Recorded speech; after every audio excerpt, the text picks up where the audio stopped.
282페이지 이제 원가 회계에 대해서 적혀 있는데, 자, 저 처음 만나신 날 혹시 기억나나요? 저 이거 처음 만난 게 컴퓨터로 만났었죠. 맞나요? 우리 비대면으로. 그때 제가 회계가 뭔가 뭐 이런 이야기 했었죠. 그때 그 재무회계는 외부 이용자에게 유용한 정보를 제공하려고 하고 이런 이야기 했던 기억나시나요? 그럼 원가 회계가 그 내부 이용자에게 유용한 정보를 제공한다. 그럼 맞는 이야기일까요? 그렇죠? 그때 제가 이야기했던 건 원가 회계가 아니고 관리 회계였어요. 그죠? 그러면서 제가 이런 말을 했었어요. 원가 회계하고 관리 회계는 같은 게 아니다. 그런 말 했던 거 너무 오래돼서 기억이 가물가물하죠. 그죠? 자, 이 원가 회계는 목적이 이론의 글로 쭉 나오면 여러분이 찾으셔야 되는 거예요. 시험 때. 원가 회계는 내부 이용자한테 유용한 정보 제공하는 목적이 아니고, 일단 본연의 특성인 원가를 통제하기 위함도 있고, 그리고 우리 재무회계의 외부 이용자에게 유용한 정보를 제공하는 수단이 뭐였죠? 재무제표. 그죠? 그 재무제표에 유용한 정보를 제공해 줄 거예요. 유용한 정보를 어떻게 제공할 거냐면, 우리 기말 재고 자산 했었잖아요. 기말 원재료 재고에, 기말 제공품 재고에, 기말 그 제품 재고에, 그리고 또 매출 원가. 그걸 이 원가 회계에서 산출해 가지고 거기에 보내줄 거예요. 그래서 재무제표에도 유용한 정보를 줄 거고, 또 관리회계 제가 이야기할 때에 이게 얼마인지까지는 산정한 후에 이걸 팔까 말까 생각하는 게 관리회계라 그랬죠. 그럼 얼마인지까지는 산정을 해야 되겠죠. 그 산정을 해서 관리회계에 유용한 정보도 제공해 줄 거예요. 그럼 원가회계는 뭔가 한 가지만을 위해서 하는 게 아니라 여러 가지를 다 두루두루 정보를 제공해 주려는 요소다라고 생각하시면 돼요. 그래서 시험에서 주로 오답 지문 나오는 건 내부 이용자에게 유용한 정보 제공 목적이다. 그러면 틀렸다고 생각하시면 돼요. 자, 그럼 이 원가가 286페이지로 바로 넘어가서 사이에 있는 건 안 보셔도 돼요. 자, 우리가 원가를 통제하기 위해서는 먼저 물건 만들 때 제일 많이 들어가는 게 재료비가 있고, 다음 노무비가 있고, 그리고 제조용비가 있어요. 자, 지금 제가 이렇게 세 개 가지로 나눈 게, 물건 만들 때 제일 많이 들어가는 요소가 당연히 우리가 흔히 말하는 원재료 같은 것들이 제일 많은 비중을 차지해야 하는 게 정상이겠죠. 하지만 그 다음 많이 들어가거나 간혹 좀 더 많이 들어가는 게 인건비예요. 인건비. 그럼 그 외 나머지도 무수히 많이 들어간다는 건 알겠죠. 우리 공장 월세라든지 전기세라든지. 근데 그런 게 인건비나 재료비보다 더 많이 들어간다면 그건 당연히 적절하지 않겠죠. 예를 들어서 이런 보도마카 만드는 곳이 공장을 지금 이 강남 한복판에 둔다는 건 제정신이 아닌 거죠. 그죠? 그런 거는 잘못 누가 생각해도 말도 안 되는 이야기잖아요. 그럼 나머지들은 의미가 많이 크지 않기 때문에 다 모아서 이 두 개를 제외한 나머지를 다 제조경비라고 하는 거예요. 나머지를 다. 그럼 재료비, 노무비 아니면 전부 다 제조경비라고 할 거예요. 그럼 우리가 얘네들을 전부 다 합쳐서 용어를 제조 원가라고 하게 될 거고, 이걸 전부 다 합치면 제조 원가인데, 자, 지금 제가 이제 글을 쓸 때 여러 가지 표현을 쓸 거예요. 같은 한 개인데, 그리고 문제 내는 사람이 자기 기준으로 아무 표현이었어요. 그러면 우리가 얘네들이 다 같은 표현이구나라고 의미를 받아들이셔야 돼요. 그럼 그냥 제조 원가를 했을 때도 얘네들을 다 더하는 건데, 근데 전체라는 개념으로 총 제조 원가라는 글자도 붙여요.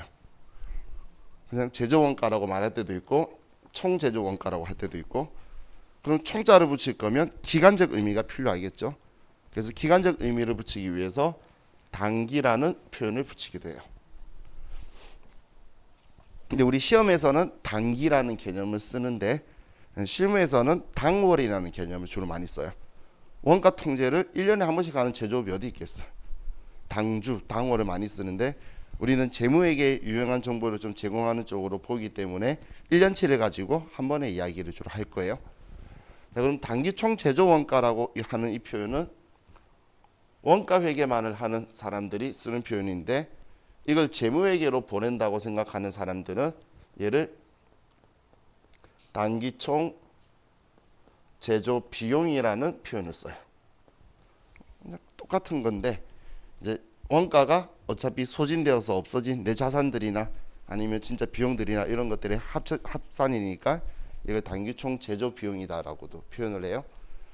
그럼 우리가 이렇게 나눠 가지고 원가를 통제할 수가 있는데 좌우 같이 원가 회계를 하는 목적이 뭐냐면 우리 회사가 만드는 물건 한 개당 가격이 얼마인지를 알아야 거기에 나의 이익을 붙여서 팔게 되겠죠. 그럼 이런 작은 보도막 하더라도 한 개당 가격이 얼마인지 알아야 될 거고, 비행기를 만드는 것도 비행기 한 대에 얼마인지를 알아야 될 거라는 거예요. 그래서 궁극적인 목적이 한 개당의 가격을 마지막에 산출하는 게 우리의 목적이다라고 보시면 돼요. 그럼 그러기 위해서 원가를 통제하기 위해 분류를 나누는데, 이렇게만 나누면 한 개의 제품을 만드는 곳에서는 유용하게 쓸 수 있지만 이제 한 가지 이상의 제품을 만드는 곳에서는 이게 좀 불가능하다는 거예요. 만약에 보드마카도 색깔이 여러 개 있을 거고 뭐 잡는 타입이 다른 게 여러 가지가 있겠죠. 그럼 들어가는 원가가 틀리는 건데, 그럴 때 한 개당 원가를 산정할 수 없기 때문에 얘네들을 또 분류를 나누게 돼요. 그래서 첫 번째가 분류 나누는 게 추적 가능성에 따른 분류.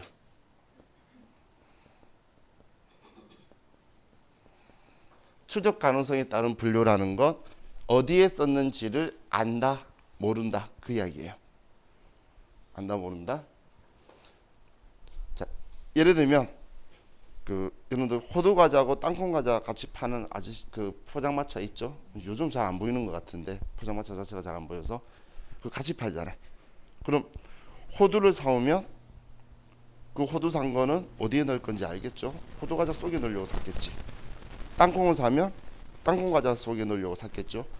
그렇게 어디에 쓰려고 샀는지를 아는 것들, 이런 것들 추적, 그런 것들을 추적이 가능하다라고 표현하는 거예요. 그럼 밀가루 반죽을 사왔어요. 이건 그럼 호두 과자에 쓰는 건가요? 땅콩 과자에만 쓰는 건가요? 같이 쓰죠. 다 쓰니까, 그죠? 이런 걸 추적이 불가능하다고 표현하는 거예요. 그럼 이 두 개 개념 아시겠죠? 추적 가능하다, 불가능하다. 그럼 추적 가능성에 따른 분류에서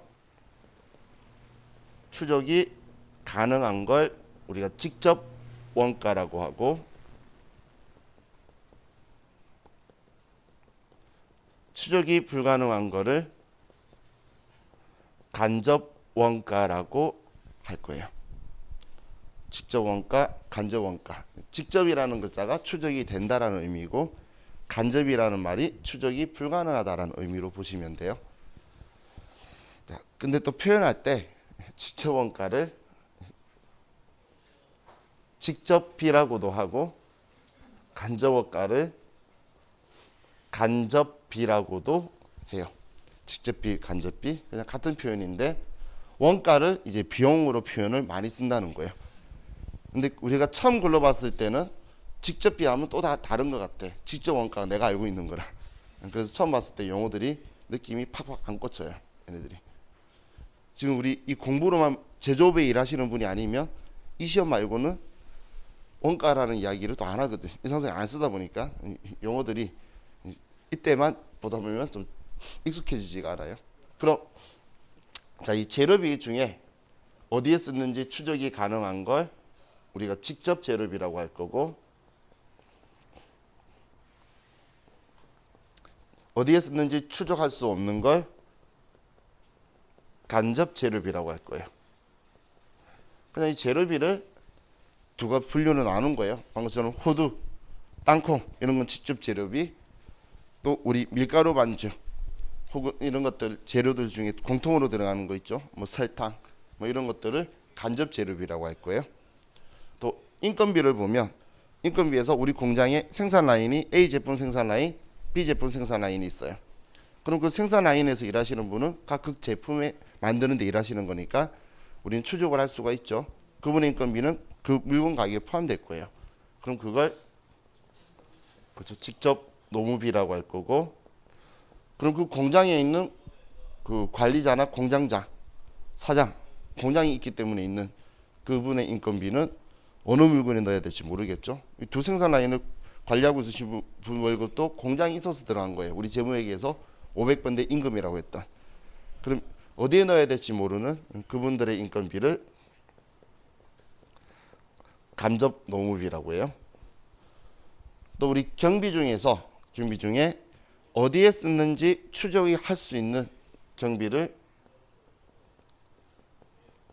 직접 경비라고 하고, 어디에 쓰는지 알 수 없는 경비를 간접 경비라고 해요.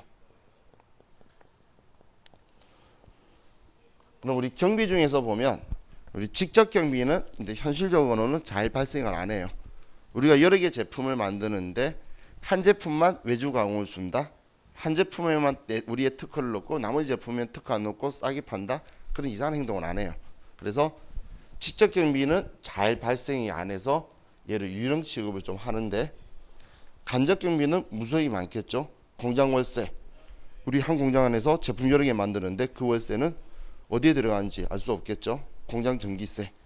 우리 호두과자빵 만드는 시도 가스. 그 전등. 이건 도대체 어디 들어가는지 모르는 간접 경비들이라는 거예요. 그런 것들은 엄청 많이 발생하겠죠. 근데 지금 제가 나눈 게 재료비, 노무비, 제조경비를 어디에 쓰는지 안다 모른다로만 나눈 거니까 얘네들을 전부 다 합쳐서 단기총 제조 비용이다라고 해도 같은 말이겠죠. 그냥 위에 있는 걸 두 분류로 나눈 거니까 10을 5, 4, 5, 6, 4 이렇게만 나눈 거지 다 똑같은 값이겠죠. 그럼 여기에서 지금 우리는 원가를 통제해야 되는데, 어디에 썼는지 아는 직접 재료비는 당연히 원가를 통제하는 게 맞고, 직접 노무비도 어디에 썼는지 아니까 통제하는 게 맞는데, 직접 경비는 잘 발생 안 해요. 그래서 얘는 지금부터 유령 취급할 거예요. 나온다면 얘를 취급할 건데, 있다면 얘 구성하는 데 들어가는 건데 언급이 여러분 시험에서 없을 거예요. 얘는. 그럼 남아있는 이 간접 재료비, 간접 노무비, 간접 경비는 얘는 어디에 쓰는지 모르는데 얘네들을 따로 나누는 게 의미가 없기 때문에 얘네들을 전부 다 모아서 이름을 제조 간접비라고 해요. 얘를. 그럼 이 제조 간접비는 추적이 안 되는 재료비, 노무비, 제조 경비를 전부 다 모아둔 거예요. 제조 간접비는 사실 얘가 간접 원가고 간접비라 그랬잖아. 그러면 여기에 앞에 제조자만 붙인 거예요. 근데 표현을 제조 간접비라고 표현할 거예요. 자, 이걸 가지고 또 시험에서 말장난 칠 거예요. 제조 간접비에는 재료비가 포함되어 있지 않다. 맞나요? 추적이 안 되는 재료비는 들어가 있지. 제조 간접비에는 추적 안 되는 건 전부 다 들어가 있는 거예요. 추적되는 것만 따로 빼는 거죠. 그렇게 말장난을 하면 제조 간접비에는 추적 안 되는 거 다 들어가 있더라. 이렇게 생각하시면 돼요. 자, 이렇게 우리가 추적 가능성에 따른 분류를 가지고 나누는데, 이걸 가지고 또 미래에 우리가 원가 통제를 더 원활하게 하기 위해서 물건 생산 형태에 따라서 또 얘들을 분류하기 위해서 이제 표현을 이 세 가지로 가지고 우리가 원가를 통제를 할 거예요. 추적되는 건 어디 썼다 넣어버리면 되잖아. 그럼 제일 머리 아픈 애가 얘겠죠. 그래서 나중에 2교시부터는 2교시 3교시부터는 온통 얘 이야기만 할 거예요. 하는 모든 게 다 얘를 어떻게 할 것이냐. 제품 10개 10종류 만들고 있는데 얘를 갖다가 얼마씩 분배시킬 거냐, 이게 제일 중요한 거겠죠. 자, 그럼 지금 이걸 가지고 다시 정리를 하면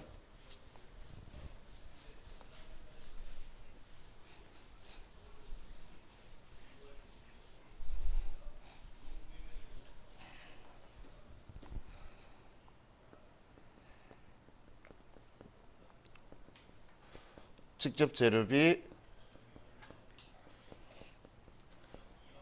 직접 노무비,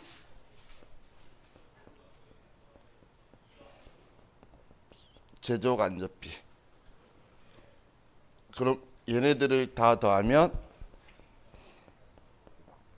단기총 제조 원가가 된다.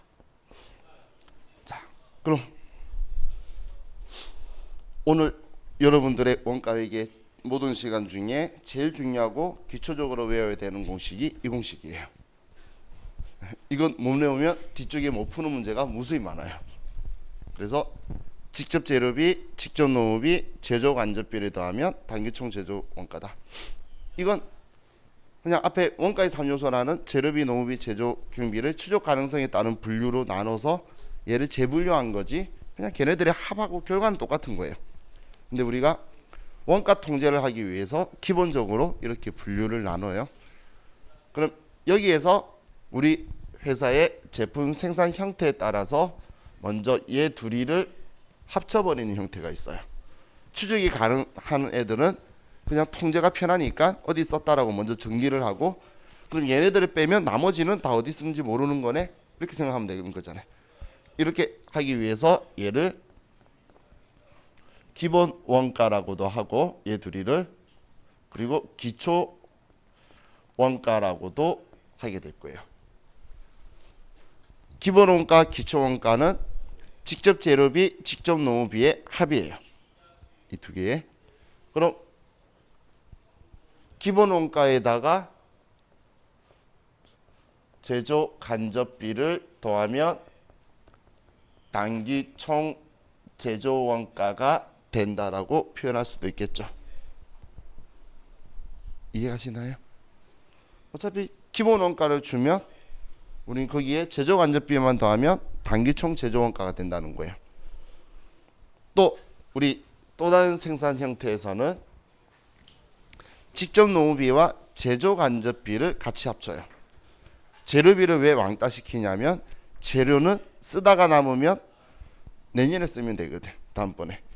근데 사람의 인건비를 불러넣고 고용을 해놓고 일을 시켰는데 일이 작다고 너 월급 다음 달로 넘기자, 이렇게 되나요? 안 되죠. 불렀으면 쓴 만큼 돈이 나갈 거라는 거예요.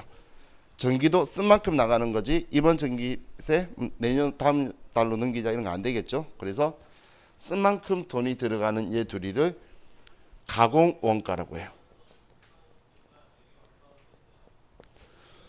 네, 가공 원가라고도 하고 얘를 전환 원가라고도 표현을 해요. 가공 원가, 전환 원가. 그럼 여기에 직접 재료비에다가 가공 원가, 전환 원가를 더하면 단기 총 제조 원가다. 다 같은 단기 총 제조 원가를 구하는 건데 우리 회사가 어떤 형태의 제품을 만드냐에 따라서 이렇게 구분이 이루어진다라는 거예요. 참 말이 여러 가지가 있죠. 그럼 여러분들은 직접 재료비, 직접 노무비, 제조 간접비 이 순서대로 기억을 하세요. 직접 재료비, 직접 노무비, 제조 간접비를 합치면 단기 총 제조 원가가 된다. 왜 이걸 순서대로 기억하라고 말씀드리냐면 시험에서 이것도 물어봐요. 기본 원가에도 해당하면서 가공 원가에도 해당하는 것을, 그럼 그 금액은 얼마인가? 그러면 직접 노무비만 중간에서 양다리 거치고 있구나 생각해서 걔 금액이나 아니면 직접 노무비 이 글자를 찾으시면 돼요, 시험에서. 근데 이 개념을 생각을 안 하시면 기본 원가는 무엇이고 또 가공 원가는 무엇인가 하고 고민하고 있으면 어려운 건데, 그거 알면 그냥 얘 찾아라는 이야기네, 그렇게 되겠죠. 그럼 금액 아마 많이 적혀 있어도 신경 쓸 거 없어요. 직접 노무비만 찾으면 돼요.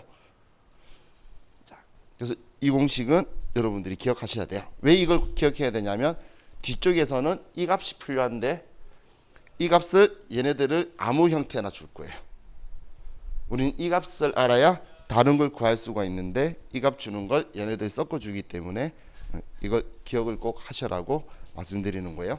근데 오늘은 저와 같이 이걸 처음 봤으니까 당장 기억이 나면 좀 대단하신 건데, 이걸 오늘 저녁이든 아니면 이제 내일 저녁은 조금 급하겠죠. 그래서 한 번 정도만 더 보셔가지고 보시면 우리 일요일까지만 기억하면 돼요. 그죠? 일요일까지만 기억할 수 있게 얘네들을 좀 기억해 주시면 좋을 것 같아요. 자, 지금 제가 설명한 건 이제 원가 행태에 따른 죄송해요. 추적 가능성에 따른 분류를 이야기했어요. 그죠? 자, 다음 이제 두 번째.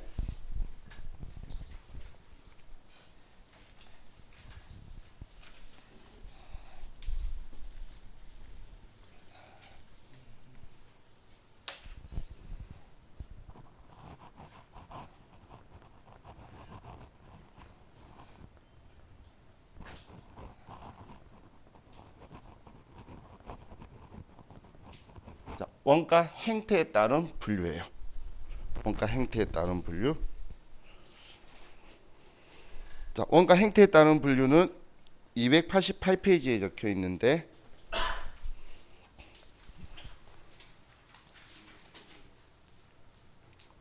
자, 여기서 한글을 잘 보세요.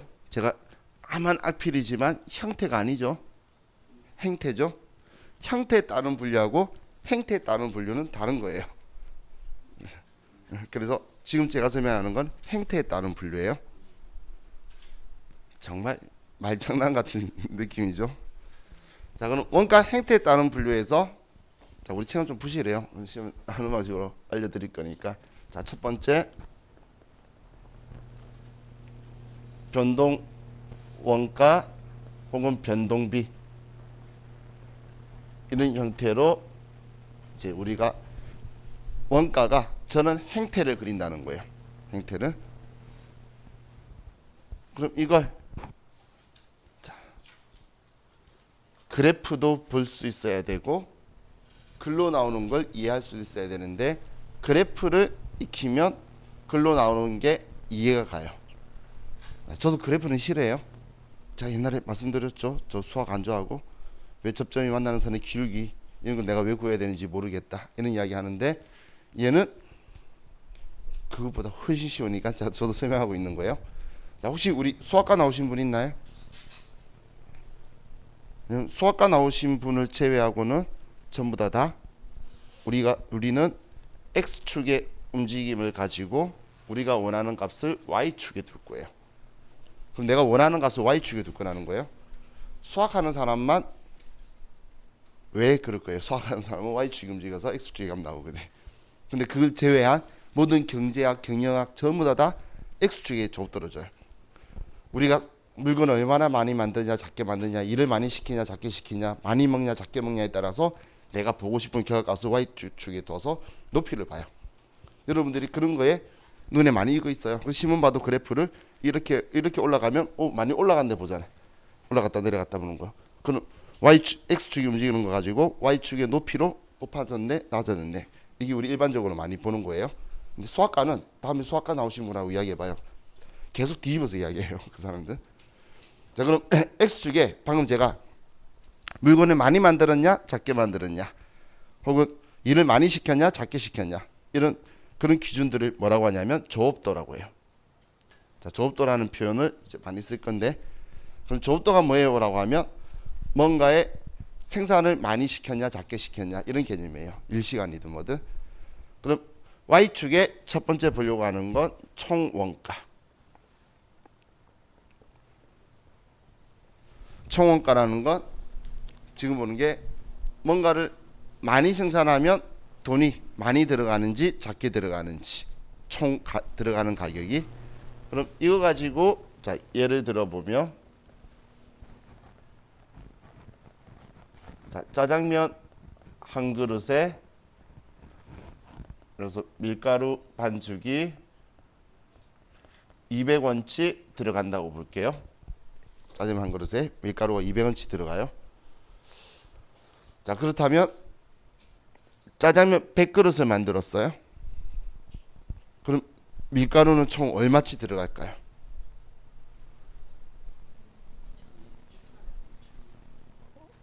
어려웠나요? 한 그릇에 200원이니까 100그릇 만들면 2만원 들어가겠지. 그죠?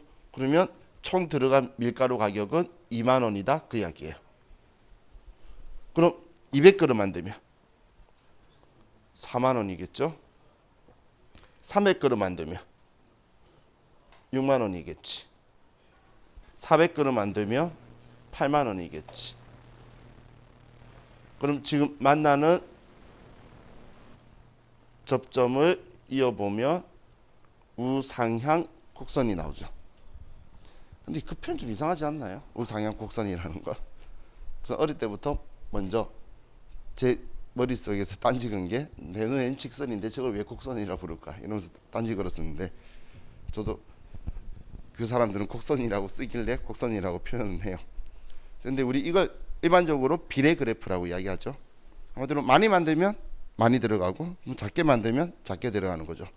그럼 이걸 거꾸로 생각을 할게요.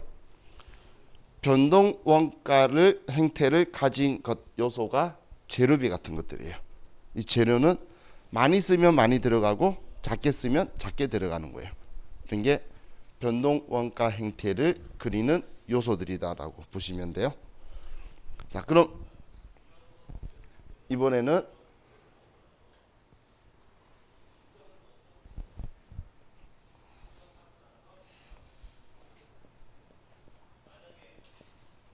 자, 똑같이 x축에 조업도인데 y축에 단위당 원가를 보고 싶은 거예요.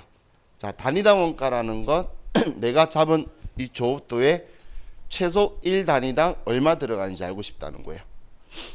일을 시켰으면 1시간당 아니면 1일당 아니면 1분당, 또 뭔가를 만들었으면 1개당, 이런 내가 생각하는 기준 일당 돈이 얼마씩 들어가냐라는 거예요. 자, 그럼 제 말 잘 들어보세요. 자, 짜장면 한 그릇 만드는데 밀가루가 200원치 들어갔어요. 그럼 제가 짜장면 100그릇을 만들었어요. 그러면 짜장면 한 그릇에는 밀가루가 얼마 들어갈까요? 그렇죠. 자, 방금 무슨 말인지 느낌이 안 오죠? 자, 제가 이렇게 말한 거예요. 짜장면 한 그릇에 밀가루가 200원 들어가요. 그럼 짜장면 100그릇 만든다면 짜장면 한 그릇에는 밀가루가 얼마 들어갈까요? 200원이겠죠. 그게 단위당 원가예요. 1단위. 그러면 얘는 200원이 나오겠죠. 그럼 짜장면 200그릇 만들면 짜장면 한 그릇에는 얼마 들어가죠? 200원이겠죠. 300그릇 만들어도 200원, 400그릇 만들어도 200원. 그럼 변동비 원가 행태 그리는 건 단위당 원가는 조업도가 증감해도 일정하다는 거예요. 내가 장사 잘 된다고 면 작게 주고 많이 주고 뭐 마음대로 하면 안 되겠죠. 그럼 똑같이 일정하다는 게 우리 지금 변동비 원가 행태 그리는 것들의 특징이라는 거예요. 자, 그럼 여러분들이 글로 나오는 걸 어떻게 캐치해야 되냐면, 변동비 혹은 변동원가의 총원가는 비례적이고 총원가는 단위당 원가는 일정하다는 규칙을 여러분들이 인지를 해서 그려봐야 되는 거예요. 그래서 Y축에 뭐가 있는지도 봐야 되고 그래프를 가지고도 문제가 나올 거예요. 그러면 이 그래프도 보면서 그냥 그래프 그림이 이렇게만 성의 없게 나와 있을 거예요. 그러면 변동비 총원가구나 이렇게 생각하셔야 돼요. 그럼 당연히 그래프에는 여기에 총원가라고 적혀 있을 거예요. 그럼 Y축만 보면 돼. Y축만. 자, 이게 변동비였어요.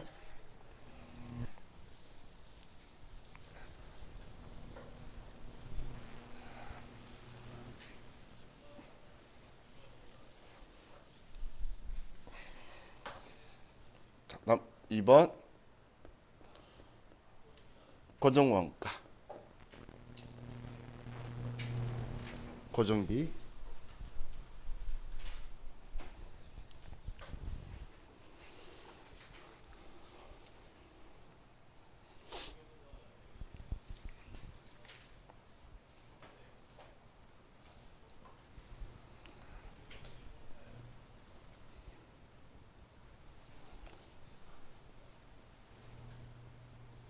자,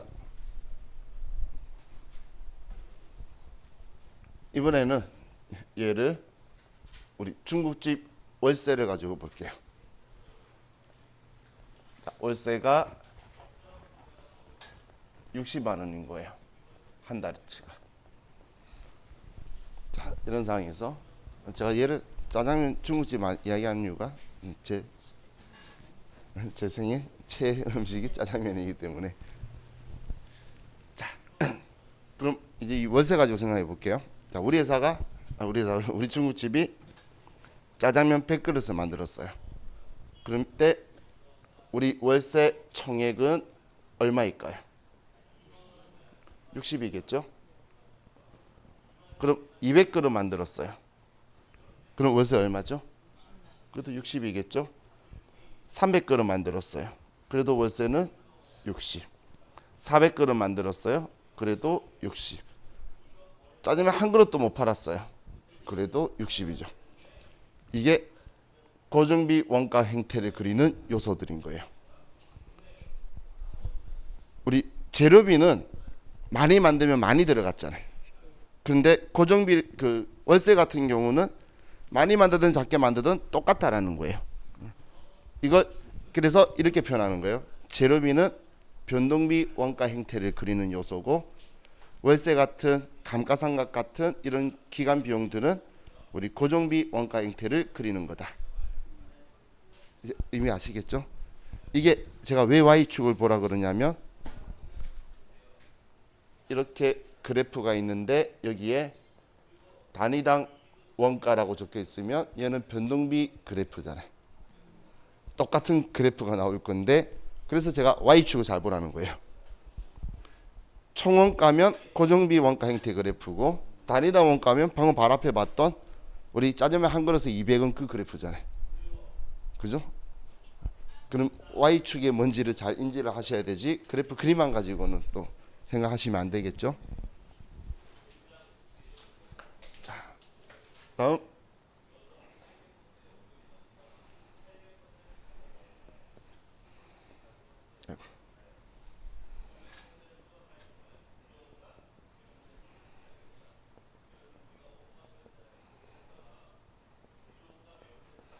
자, 단위당 원가를 가지고 볼게요. 자, 짜장면 한 그릇에는 재료비도 들어가 있지만 그 음식하는 주방장, 배달하시는 분, 서빙하시는 분, 거기 월세, 전기세 전부 다 원가가 지작되어 있겠죠. 당연히 이 보드막 한 개도 이 공장의 월세까지 다 지작되어서 들어와 있는 거예요. 그러면 이 한 개에 얼마씩 집어넣어야 되냐, 이제 그거예요. 짜장면 한 그릇에 이 월세를 그럼 얼마씩 녹여 넣어야 되냐, 그건데. 자, 그럼 짜장면 100그릇을 만들면 짜장면 한 그릇에 월세를 얼마 넣어야지 60만 원이 나오죠? 6,000원치 넣으면 100그릇 만들면 60만 원 나오겠지. 그죠? 그럼 200그릇을 만들면, 그렇죠, 3,000그릇을 3,000원씩 집어넣으면 60만 원이 나오겠죠. 그죠? 그럼 300그릇을 만들면 2,000원씩 넣으면 되겠죠. 그럼 400그릇이면 산수가 어려지나요? 1,500원씩 넣으면 되겠죠. 그죠? 자, 지금 제가 점점 많이 만들면 많이 만들수록 얘가 점점 줄어들 거라는 느낌은 확실히 드시죠? 그럼 얘는 만나는 선을 쭉 이어보면 이렇게 곡선이 나오게 될 건데, 우리는 이걸 반비례 곡선이라 그러죠. 많이 만들면 작게 들어가고, 작게 만들면 많이 들어가는 거예요. 자, 이 고정비에 대한 계산이 엄청 중요해요. 여러분들이 뭐 사업이든 장사든, 여러분 가족들이 뭐 장사한다고 했을 때 고정비를 수요 예측하고 맞춰가지고 단위당 원가를 산정을 해서 가격을 내야 돼요. 자, 우리 여기 강남의 치킨집하고 여러분 집 앞에 치킨집하고 치킨 가격이 어디가 쌀까요? 그렇죠, 여기가 훨씬 싸죠. 여러분 집 앞이 비싸요. 근데 그 이유를 간단하게 생각해 볼게요. 자, 여러분 집 앞에 있는 치킨집의 월세가 하고 여기 월세하고 했을 때 월세 차이가 얼마나 날까요? 자, 힌트로 여기 올라오는 길에 옷바닥, 저기가 한 달에 3천만 원이에요. 그럼 근데 여러분 집 앞에도 한 200만 원 돈 할 거예요. 그러면 15배죠. 그럼 여기가 더 비싸야 될 것 같잖아요. 근데 닭을 먹는 생산하는 판매하는 건 여러분 집 앞에보다 15배가 아니라 한 3, 40배가 될 거라는 거예요. 그러면 단위당 원가는 여기가 더 싸다는 거예요. 여기에서 이제 우리 흔히 말하는 박리담회가 아니고 원래 담회 박리를 할 수 있는 거예요. 그죠? 가이드 보면 작게 남겨서 많이 팔겠다 반대 이야기를 하고 있는 거죠. 그죠? 자, 이게 우리 고정비에 일어나는 효과다라고 보시면 돼요. 그럼 지금 제가 말한 건 월세 이야기하는 게 얘가 고정적이니까 많이 팔면 나한테 얘 단가를 낮출 수 있게 되는 거예요. 그죠? 그래서 나중에 뭐 창업하실 때 우위 선점 잡으려면 이게 경영상에 고정비를 생각해서 난 얼마에 팔 거다면 몇 개를 팔아야 되냐를 거꾸로 이런 것들을 다 모아서 정리를 해서 이거 못 팔면 닫아야지 이런 목적을 가지고 하시는 게 이제 기본적인 계산에 맞다고 보시면 돼요.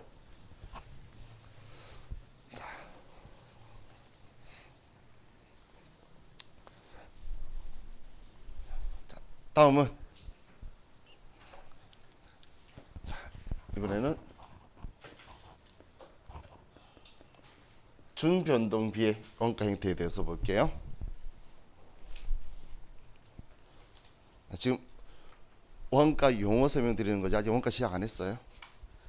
지금 용어 설명해 드리는 거예요. 근데 이 용어 설명하는 거에서 지금 우리 네 문제 나올 거라 그랬죠. 한 문제나 아니면 두 문제 나와요. 지금 이번 시간에 하는 거에서 최소한 한 문제는 나와요. 기출 문제 봐도 한 문제는 나와요. 자, 그럼 준변동비는 자, 준변동 원가보다는 변동비라는 표현을 많이 쓰는데 앞에 변동비에다가 준자가 붙었죠. 이제 세미가 붙은 거예요. 얘는 총원가 그래프만 볼 거예요.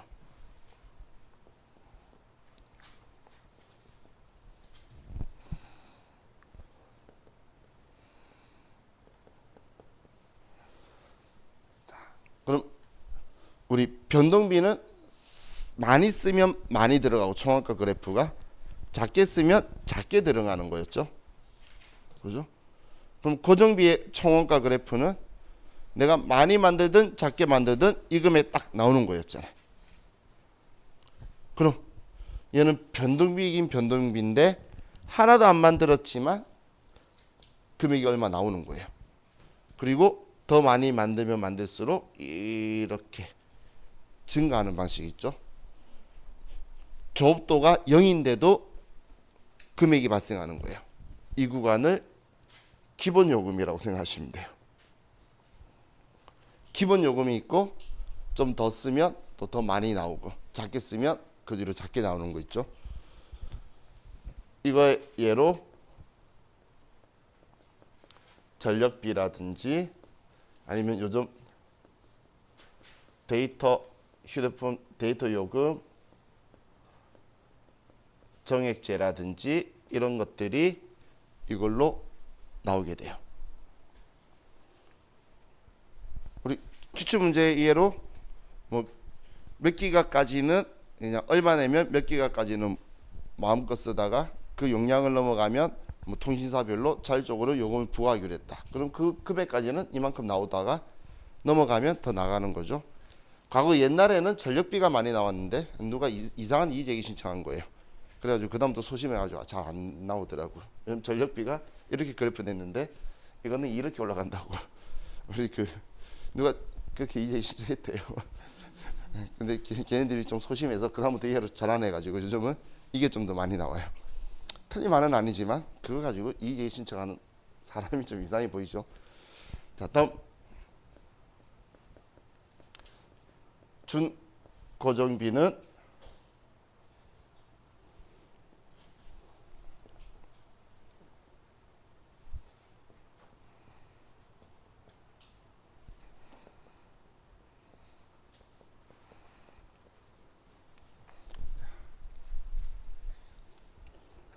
우리 고정비는 월세처럼 그냥 끝까지 내가 짜장면을 10만 그릇을 팔아도 똑같이 60만 원 이런 거였잖아요.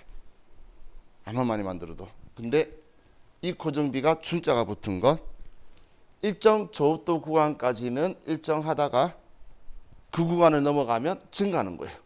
그래서 쭉 가다가 또 그 구간을 넘어가면 증가하는 이런 방식이 준고정비인데 계속 영원히 일정한 게 아니고 그 구간을 넘어가면 증가하는 방식.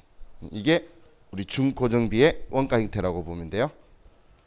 자, 그럼 이거의 예를 가지고 시험에 주로 나오는 게 우리 생산량이 한정된 기계 등의 임차료.